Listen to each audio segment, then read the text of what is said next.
मतलब एकदम पूरा टेंशन में कह रहे हैं कि इनको उखाड़ देंगे, कबाड़ देंगे। जो विधायक है कांग्रेस के संजय तिवारी, वो खुद कहते हैं कि हमारे सामने तो अब बीजेपी की तरफ से तो कोई पहलवान है ही नहीं जो हमारे सामने टिक पाए। तो ये तो बड़ा चैलेंज भी है ना। उनके पार्टी में है ऐसे ऐसे पहलवान इस बार लगे हैं कि उनको उखाड़ के फेंक। 40 लोग कांग्रेस पार्टी में तैयारी कर चुके हैं इस बार चुनाव में। अगर ये चले जाएंगे ना तो हमको लग रहा है कि जनता इनको छोड़ेगी नहीं। इनकी सारी कर्म और कुकर्म को ये बरगला के फुसला के किसी को झूठा दिलासा देकर ये 10 सालों से राज कर रहे हैं। इस बार यहाँ की जनता जान गई है कि अब ये इस आने वाले नहीं है और ना ये विधायक। सड़क को लेकर के समस्या हो रही है, ब्रिज को लेकर के समस्या हो रही है, ये तमाम ऐसी समस्याएं हैं जिस पर लोग आरोप लग रहे हैं और कहीं न कहीं देखिए विधायक के बाद सरकार की भी जिम्मेदारी बनती है। मैं पीता नहीं पर दुनिया मुझे मखमूर कहती है। नमस्कार, मैं हूं अमित सिंह और आप देख रहे हैं फर्स्ट बिहार झारखंड। देखिए, बिहार में इसी वर्ष विधानसभा के चुनाव हैं और ऐसे में जानना यह बेहद जरूरी हो जाता है कि आखिर जमीनी हकीकत क्या है, विधानसभा की वस्तु स्थिति क्या है, जमीन पर क्या कुछ कामकाज हो रहे हैं। और इन्हीं सब मुद्दे पर बातचीत करने के लिए हमारे साथ मौजूद हैं समाज सेवी हैं, बीजेपी के कार्यकर्ता हैं, नेता हैं, जमीनी स्तर पर काम करते हैं। नाम है अमित पांडे। सबसे पहले तो अमित जी, आपका स्वागत है। स्वागत है, धन्यवाद है आपके चैनल के माध्यम से। देखिए, विधानसभा इसी वर्ष है, बस 2-3 महीने बाद जो है उसके बिगुल फूके जाएंगे और तमाम तरह की जो है सो कह सकते हैं कबाद हो जाएगी। लेकिन विधानसभा की जब बात होती है और बक्सर की जब हम बात करेंगे, आज भी जब बक्सर की स्थिति देखते हैं तो लगातार कहा जा रहा है कि जो जमीनी मुद्दे हैं, परेशानी तो कई सारे हैं, लेकिन जो जमीनी मुद्दे हैं, चाहे वो सड़क की स्थिति देख लें, शिक्षा की बदहाली देख लें, स्वास्थ्य की बदहाली देख लें, जो गली नली है, पानी को लेकर के आज भी समस्याएं हैं। आखिर बक्सर इतना पीछे क्यों हो गया बिहार के बाकी जो विधानसभा है? इसलिए पीछे हो गया क्योंकि वहां का जो माननीय विधायक है वो आराम तलबी है, सोए रहते हैं। उनको जनता की कोई फिक्र नहीं है। सीधे वो तो रात में जगने वाले बाबा हैं। जब जनता सोती है तो वो जगते हैं। बहुत पहले भी हमें ये बता चुके हैं कि वो अपने दुनिया में मस्त रहते हैं। उनको ना तो जनता की मुद्दे से मतलब है, ना तो वहां की विकास से मतलब है, और ना कोई नली गली सड़क। अब पता नहीं वो अपने 10 सालों की पूरी फंड को क्या किए, या व्यक्तिगत जीवन में इस्तेमाल कर लिए या जनता को दिए, ये तो वहां की जनता भी नहीं देख रही है। नहीं, जिस तरह से आप देख रहे हैं, क्योंकि लगातार 2015 में भी कांग्रेस के संजय तिवारी जो है सो जीत करके आते हैं, मुन्ना तिवारी जो उनका नाम है घरेलू, वो लगातार 2 बार से जीत करके आ रहे हैं। तो ये भी एक फैक्ट है और देखना पड़ेगा कि आखिर क्या वजह है कि वो 2 बार चुन करके आ रहे हैं। ये भी तो सोचना होगा। वो राजद की जितनी वोट बैंक है, उन लोग का वोट लेकर गलत दिलासा देकर और अपनी वहां आराम की जिंदगी जी रहे हैं। कोई विकास ना तो उन लोगों का करते हैं और ना ही आम जनता का करते हैं। ये आराम करने वाले विधायक जी हैं और खूब आराम से रहते हैं और उनको विकास से कोई मतलब नहीं है। बक्सर को लेकर के हम देख रहे थे, लोगों से पूछताछ कर रहे थे, जो ज़मीन पर रिपोर्ट है, हमारे जो संवाददाता जो रिपोर्टर है वहाँ से हमने कहा कि आप वहाँ पता करिए। और जब बातचीत हो रही थी, कुछ लोगों से हमारी भी बातचीत हुई। ठीक है, आप भी लगातार 10 वर्षों से वहाँ पर बहुत सक्रिय हैं, ज़मीनी स्तर पर आपने भी काम किया है, लोगों के दुख दर्द में आप रहते हैं। लेकिन एक सवाल और भी है, क्योंकि बात जब चुनावी हो गई है, क्योंकि विधानसभा सर पे है, सामने है, और बात चुनावी ही करेंगे, क्योंकि अब फिर बातें हो गई कि अब क्या, अब किसको लोग वोट करेंगे, किस मुद्दे पर वोट करेंगे। तो एक बात और जो मैंने देखा है, कहा जा रहा है कि ठीक है, पहले तो बीजेपी थी, सक्रिय थी, लोगों ने वोट भी दिया। अभी के समय में, और वो खुद कहते हैं, जो विधायक है कांग्रेस के संजय तिवारी, वो खुद कहते हैं कि हमारे सामने तो अब बीजेपी की तरफ से तो कोई पहलवान है ही नहीं जो हमारे सामने टिक पाए। तो ये तो बड़ा चैलेंज भी है ना। ये भारतीय जनता पार्टी, आपको पता होना चाहिए, यहाँ परिवारवाद नहीं है। परिवारवाद है क्या भारतीय जनता पार्टी में? यहाँ का एक कार्यकर्ता जमीन से उठकर प्रधानमंत्री हो सकता है, मतलब विधायक हो सकता है, एमपी हो सकता है, मुख्यमंत्री हो सकता है, लेकिन इन लोग की पार्टी में परिवारवाद चलती है। और ये लोग जानते हैं कि हम लोग अपना खरीद बिक्री करके अपना खूब बढ़िया सरकार चला सकते हैं। बाकी वहाँ का जमीनी कार्यकर्ता, एक जमीनी कार्यकर्ता, बूथ स्तर का कार्यकर्ता माननीय विधायक को चुनाव हरा देगा और कभी भी उनसे कोई टक्कर ले लो, उनसे मजबूत है। वो तो आरजेडी के वोट पे अपना राज करते हैं, बाकी उनकी वोट बैंक कहाँ है।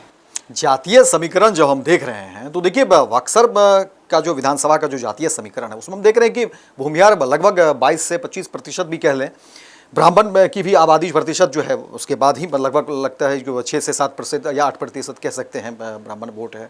ठीक है, फिर उसके बाद जो है सो तमाम यादव भी हैं, SC ST OBC है, तमाम ये लोग भी हैं। लेकिन क्या जातीय गोलबंदी बहुत मायने रखती है? कोई गोलबंदी नहीं है वहाँ। तो पहले एनडीए की बहुत ज़्यादा वोट है, एनडीए का और भारतीय जनता पार्टी का वोट है, और कहीं ना कहीं कुछ ये बरगला के फुसला के किसी को झूठा दिलासा देकर ये 10 सालों से राज कर रहे हैं। इस बार यहाँ की जनता जान गई है कि अब ये आने वाले नहीं है और ना ये विधायक बनने। लोगों के बीच जब आप घूमते हैं, जब आप काम करते हैं, क्या कभी विधायक जी दिखते हैं? कभी बक्सर के जो कांग्रेस के विधायक हैं संजय तिवारी, क्या वो दिखते हैं? कभी मुलाकात होती है? किसी फंक्शन में चले गए या कोई ऐसे कामकाज किसी दुख दर्द में जब आप कहते हैं? नहीं दिखते हैं। हमको सुनने में आता है कि 10 सालों से वो अपने गांव से जब चलते हैं दिन को 1 बजे और रात को 9 बजे तक वहाँ के सर्किट हाउस में ही उनका ठिकाना है। वहाँ बैठते हैं, पार्टी करते हैं और पुनः फिर अपने 40 किलोमीटर दूर, उनका घर जो है 40 किलोमीटर दूर है बक्सर शहर से, और आज भी बता रहे हैं वो वहाँ के वोटर नहीं है। वोटर लिस्ट में वहाँ का नाम उनका नहीं है, ना एक घर है जहाँ आम जनता जाए और अपनी समस्या बता सके। वो सीधे परिसदन से उठते हैं और घर जाते हैं और थक जाते हैं तो सोते हैं, फिर दोपहर में आते हैं। यही उनका रूटीन है। सीधे सीधे, हम ज्यादा गोल गोल नहीं घुमाएंगे। ठीक है, अमित पांडे, यानी आपको अगर मौका मिले बक्सर से, बीजेपी ने टिकट दे दिया, जनता ने अपना जनाधार दे दिया, क्या प्राथमिकता होगी बक्सर को? क्या ऐसा आप करेंगे कि नहीं लगेगा कि बक्सर जो वाकई पीछे था जिन जमीनी मुद्दों को लेकर के, जो बेसिक जो मुद्दे हैं जिस पर बक्सर आज भी पीछे है, वहाँ के लोग जो है लोग आवाज़ भी उठा रहे हैं, क्या ऐसा होगा कि वाकई ये काम जो है अमित पांडे तुरंत करेंगे, फर्स्ट लिस्ट में इसको करेंगे कि नहीं इसको करना ही करना है? पहले तो देखिए, जनता के दिल में रहने के लिए जनता का सेवा करना पड़ता है।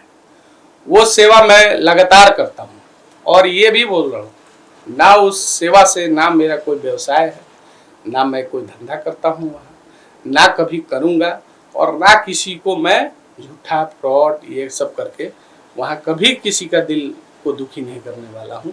ये माननीय विधायक जी 10 सालों से करते आ रहे हैं और हम लोग जो मेरे पास है आजीवन, मैं बोलता हूँ, अगर हमको भारतीय जनता पार्टी मौका देती है और शीर्ष नेतृत्व देता है तो मैं ये दिलासा दिलाता हूँ कोई वहाँ गरीब नहीं रह जाएगा। नहीं, जमीन पर आपके काम दिखते हैं। मैं आपके बारे में जब बातचीत हो रही थी बक्सर को लेकर के मैंने जानना चाहा था तो उसमें कई सारे नाम आ रहे थे, जिसमें कि एक कार्यकर्ता के रूप में, क्योंकि आप बीजेपी से जुड़े हुए हैं, तो लोगों ने कहा कि नहीं बीजेपी के एक कार्यकर्ता है, नेता है, जो लगभग लंबे समय से वो काम कर रहे हैं, वक्त आप देते हैं लोगों के बीच आप रहते हैं, ये सारी बातें तो हैं। लेकिन जो हम जमीनी मुद्दे की बात करें, कुछ ऐसे मुद्दे भी सामने आ रहे थे जो कहा जा रहा था कि नदी के किनारे बहुत सारे ऐसे गाँव हैं जहाँ पर सड़कें नहीं बनी, ब्रिज को लेकर के समस्याएं आ रही थी, पानी को लेकर के समस्याएं आ रही थी, सड़क को लेकर के, और छोटी बड़ी समस्याएं की तो अंबार है कि जो नली है, गली है, ये तमाम चीज़ें हैं। तो आखिर क्या लग रहा है कि जो विधायक, आखिर किसी को जनता ने मत दिया, 10 साल वो कांग्रेस के विधायक रहे, लगातार जीत भी रहे हैं, सब कुछ सही है, फिर काम क्यों नहीं हो पा रहा है? वो पता नहीं वो अपने फंड को किए क्या 10 सालों में। ऐसे बहुत सारे गाँव हैं, हम लोग भी जाते हैं, जहाँ रास्ते नहीं हैं, नलिया रोड पे बह रही है। बिल्कुल। तो ये काम विधायक का है, ना कि वहाँ का मुख्यमंत्री का काम है।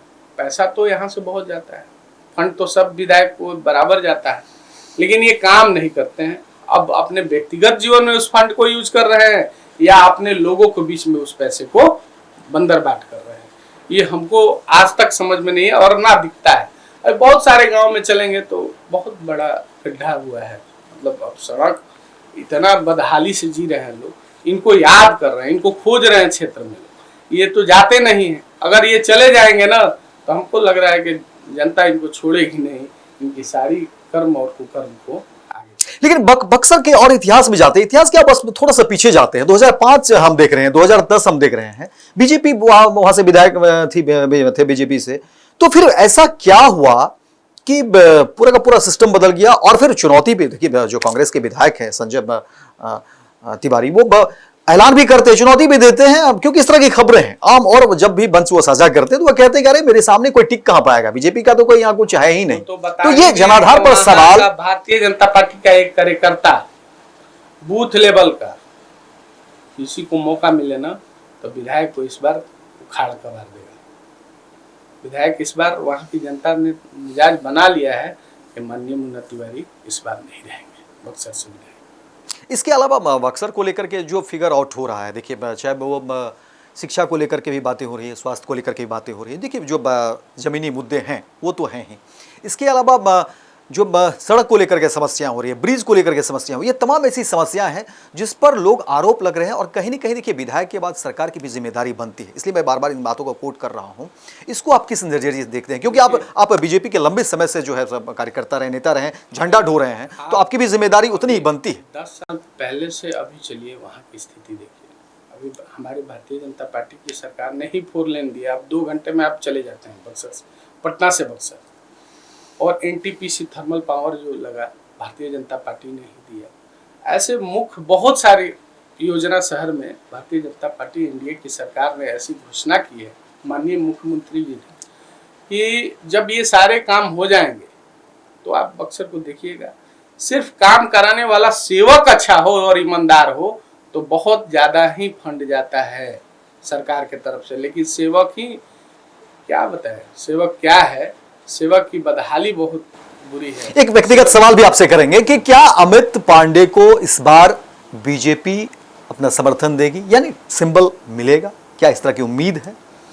ऐसा कुछ नहीं कहा जा सकता है क्योंकि हमारे पार्टी में, क्योंकि आप काम करते रहे इसलिए सवाल। काम करते रहे, पार्टी तय करेगी, ये शीर्ष नेतृत्व का काम है, हमारा काम नहीं। हम तो सेवादार हैं, सेवा करने वाले हैं।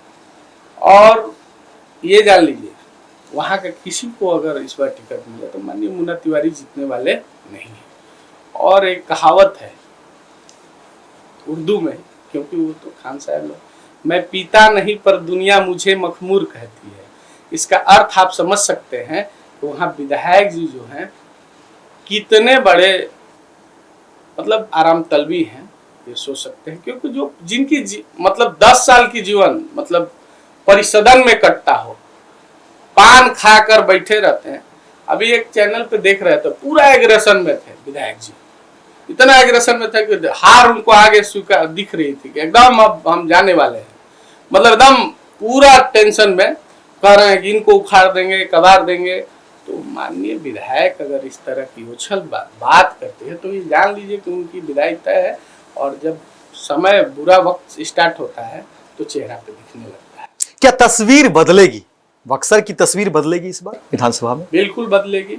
और बक्सर लोकसभा में 6 सीट है और बक्सर जिले में 4 सीट है, चारों के चारों इस बार एनडीए जीतेगी और इस बार कमल खिलेगा। कमल खिलेंगे, जरूर कमल खिलेगा। लेकिन अगर पहले का देखें, क्या संगठन तो बीजेपी का संगठन जिस बड़े पैमाने पे मैं देख रहा हूँ, विश्व की सबसे लार्जेस्ट पार्टी है बीजेपी, लेकिन ऐसा क्या है कि इसी बिहार में जहाँ पर सरकार भी है, गठबंधन की सरकार है, डबल इंजन की सरकार है, लेकिन जब ये सवाल आता है, इसलिए मैं बार बार इस बात को कोट भी कर रहा हूँ कि एक विधायक कांग्रेस के हैं और वो अगर इस तरह से चुनौती दें कि मेरे सामने तो बीजेपी का कोई पहलवान ही नहीं है, क्योंकि ये बात कई वो मंच से साझा कर चुके हैं, इसलिए मैं इस बात को कोट कर रहा हूँ। इसके पीछे की क्या वजह देख रहे हैं? क्या वाकई वहाँ बीजेपी थोड़ी हो रहा है कि पहलवान उनको चाहिए?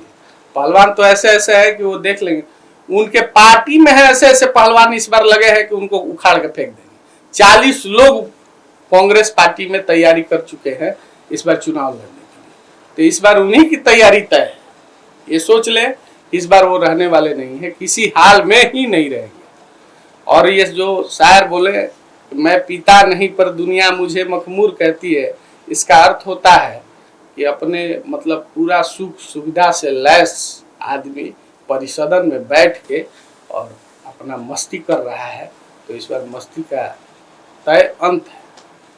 तो ये थे अमित पांडे जी बक्सर से बीजेपी के लिए काम कर रहे हैं, काफ़ी लंबे समय से काम कर रहे हैं, ज़मीन पर काम कर रहे हैं, इसलिए मुझे लगा कि इनसे बातचीत करना बेहद ज़रूरी है, क्योंकि बक्सर की जो स्थिति है, जो हालात हैं, उस पर चर्चा करना बेहद ज़रूरी है, क्योंकि लगातार जो बातें कही जा रही है बक्सर की ज़मीनी हकीकत को लेकर के, ज़मीनी जो समस्याएँ हैं, जो बुनियादी समस्याएँ हैं, उसको लेकर के लगातार लोग बातें कर रहे हैं। और लगातार बक्सर से 2 बार विधायक संजय तिवारी को लेकर के भी सवाल उठ रहे थे, इसलिए बेहद जानना जरूरी था। और देखिए, कह रहे हैं कि तस्वीर बदलेगी, देखना दिलचस्प होगा कि आने वाले चुनाव में क्या कुछ चीजें निकलकर सामने आती है। बीजेपी अपना बक्सर से किसको उम्मीदवार खड़ा करते हैं। हालांकि अमित पांडे लगातार वहां से काम कर रहे हैं, लोगों के दुख दर्द में हाथ बटा रहे हैं, 24 घंटे कहते हैं कि हम लोगों के साथ खड़े रहेंगे। देखते हैं आने वाले समय में क्या कुछ तस्वीर वाकई बदलती है।